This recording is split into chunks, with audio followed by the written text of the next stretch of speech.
But then, as I was recording, mid-show, we had ourselves a coaching carousel update, a firing, if you will.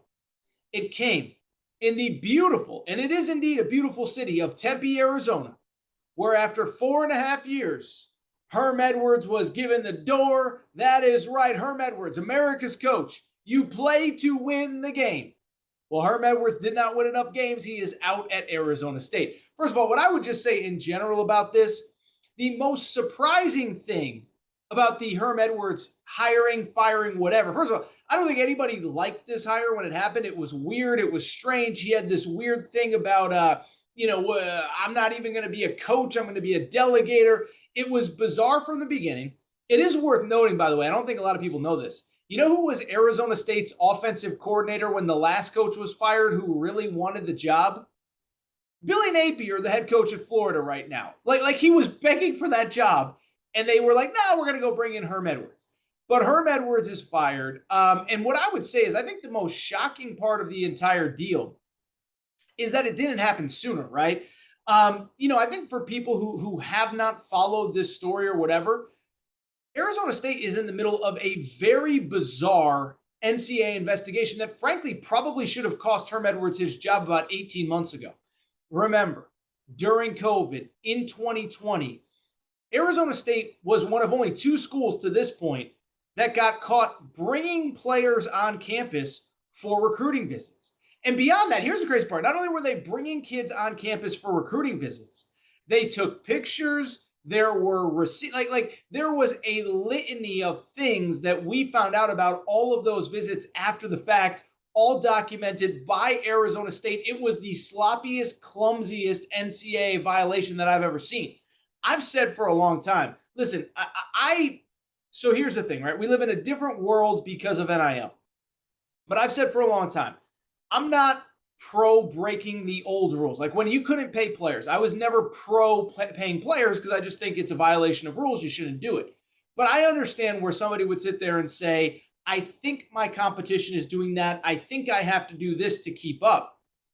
Arizona State literally broke a rule that everybody else was abiding by. Remember, if you go back to that time, the NCAA had a dead period. The NCAA had a dark period.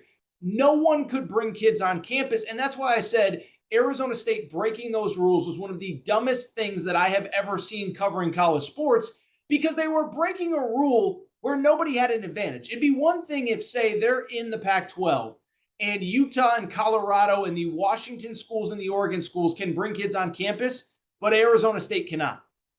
No one could bring kids on campus, so you're breaking a rule to get an advantage that nobody else has. And if you get caught, what I would say is the positive and negative, the upside versus downside of actually it just wasn't worth it. So what was crazy about this whole story is that if you remember, this story really broke in the summer of 2021. So before last season. And at the time, Arizona State got rid of 2, 3, 4 assistant coaches. Then after this past season, Arizona State got rid of really Herm Edwards' right-hand man, Antonio Pierce, longtime NFL player. He was Arizona State's defensive coordinator, recruiting coordinator. And so the question isn't, how did Herm Edwards get fired on Sunday?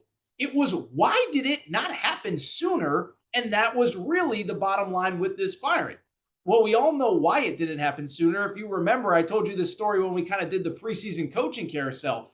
It's because his former agent is the AD at Arizona State. So if you just want to know a 30,000-foot view, how crazy things are at Arizona State, Herm Edwards got the job.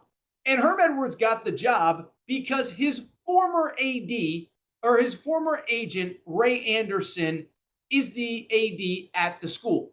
And so it speaks to how crazy things were. And it speaks to the fact that this was coming. Now, again, it probably should happen before the 2021 season. I think it certainly should have happened after the 2021 season, where a couple things happened. The team was fine, nothing special. You have an ongoing NCAA investigation. And then on top of that, NIL hit, and you have this weird conglomerate of NCAA investigation here with NIL there. And you just saw a lot of players leave the program. Jaden Daniels, who looks really good as the Arizona or as the LSU quarterback right now, where'd he come from? Arizona State. Ricky Pearsall, wide receiver at Florida, came from Arizona State. Eric Gentry, linebacker at USC, came from Arizona State. There's a defensive lineman at Louisville, came from Arizona State. So 2021, not a season you want. You got rid of all your assistant coaches. You lost a ton of players to the transfer portal, and he decided to bring back Herm Edwards. But finally, it was Saturday night when he said enough is enough. That was when they lost to Eastern Michigan. Now, I was going to say Michigan State. That's not a bad loss. They lost to Eastern Michigan 30-21 in a game where they just looked terrible from start to finish. Eastern Michigan was actually up 24-14 at halftime. Eastern Michigan outgained Arizona State, and Herm Edwards was finally let go. And I thought it was very interesting in the press release. Herm Edwards, I take that back. In the press release, Herm Edwards said, the AD said, he didn't meet the level that we were all hoping for, which that's factually correct. But I found it interesting in a report from one of the Arizona State sites. Essentially, they cited something I've talked about for a long time. The demands of being a Division I head coach were too much for Herm Edwards. And this is just, by the way, a big picture key to always keep in mind with you.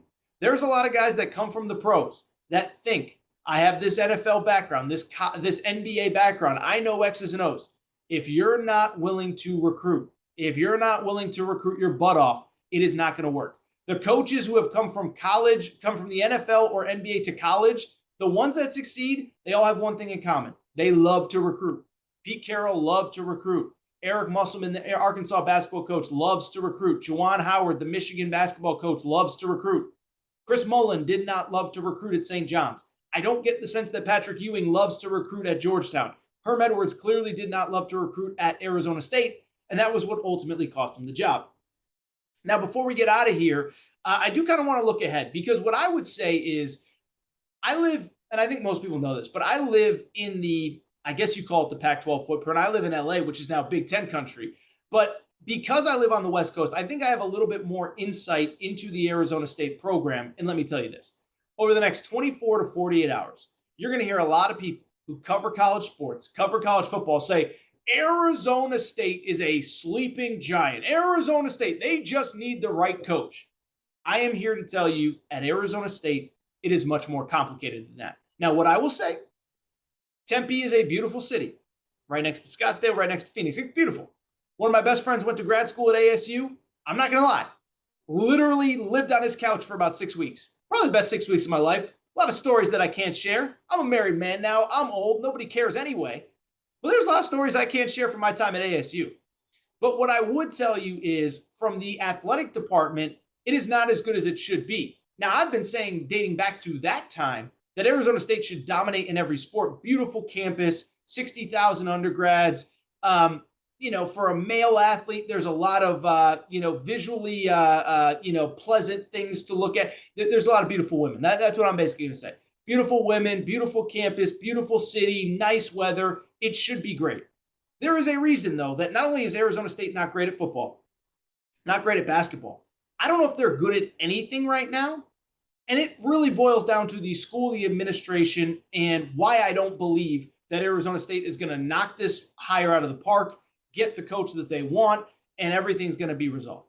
First of all, I do think it's important to note the school is currently in the middle of an NCAA investigation. Now, we all know the NCAA is kind of in this weird middle ground of what's the future of the NCAA, and we've seen reports that they don't want to give out postseason bans anymore or scholarship reductions. They don't want to punish kids that are currently on campus. But some kind of punishment is coming to the school, and I don't think it's that good of a job where you're willing to kind of just say, you know what, whatever the punishment is, I'll take the job anyway. If this was LSU, if this was Ohio State, if this was Penn State, you probably feel a little bit different. I don't know about Arizona State. I don't know you're going to put your career on the line to go to Arizona State. But beyond that, what I would also say is a couple other things. One, the administration is clearly a mess, okay? The school president really doesn't care all that much about sports, which is fine. Like, it's not his or her prerogative to always have to love school sports. But it kind of shows you how dysfunctional this place is, that one, Herm Edwards' agent is the AD, that Herm Edwards was allowed to be hired, and that Herm Edwards was allowed to be retained during an NCAA investigation. And so the school administration is a mess. I wonder if the AD is even going to be there beyond this season. And then on top of that, there's other logistical issues as well. Listen, again, I live in Pac-12 country. I know coaches in the major sports there. I know people in the administration there. I can tell you they're behind on a lot of things. They're behind on NIL. I can't explicitly say that's why they lost the players that they lost, the Jaden Daniels is to LSU, Ricky Pearsall to Florida. I can't say that, and it's not my place to say. What I can tell you is I've been told by multiple coaches there they are behind on NIL. By the way, it's worth noting that after spring practice, when they lost a bunch of guys to the portal, they started their first collective about 6 months ago to kind of combat NIL. The fan base isn't there, the fervor isn't there, the excitement isn't there. Listen, sometimes I think these conversations about, oh, that's not an SEC. Like, we know the SEC loves its schools its teams more than anybody else. We know the Big Ten has some great fan bases. Again, Ohio State, Wisconsin, Iowa, Penn State, whoever, Michigan State. The Pac-12, it is not that, at least not at Arizona State. And so when I look at this job, I'm just going to be realistic. You're going to hear big names. You're going to hear, oh, it's a sleeping giant. I don't buy that at all. I think they're going to look for one of two things, and probably more specifically, one of one things. My guess would be it'd be a young, dynamic, up-and-coming guy that's looking for a big shot at a big-time school. I don't get the sense that they're going to get a great candidate. I don't get a sense that they're going to get, say, a Deion Sanders. People were say Deion Sanders, which we're going to talk about maybe on Monday's Aaron Torres pod, Tuesday's Aaron Torres pod. I don't think Deion Sanders is coming to Arizona State. As a matter of fact, I would say almost with certainty he's not coming. I don't think anybody that has a good job is leaving for this job at this specific moment. And so I think it's either a retread guy or a young up-and-comer. And I think they even kind of shy away from the retread guy because of the Herm Edwards experience. So that is the Arizona State deal. Fascinating deal. The Herm Edwards situation came to an end. It seemed like he was just ready to move on. Again, be warned. You hire these guys with no college experience. It's a grind. Arizona State now looking for a coach.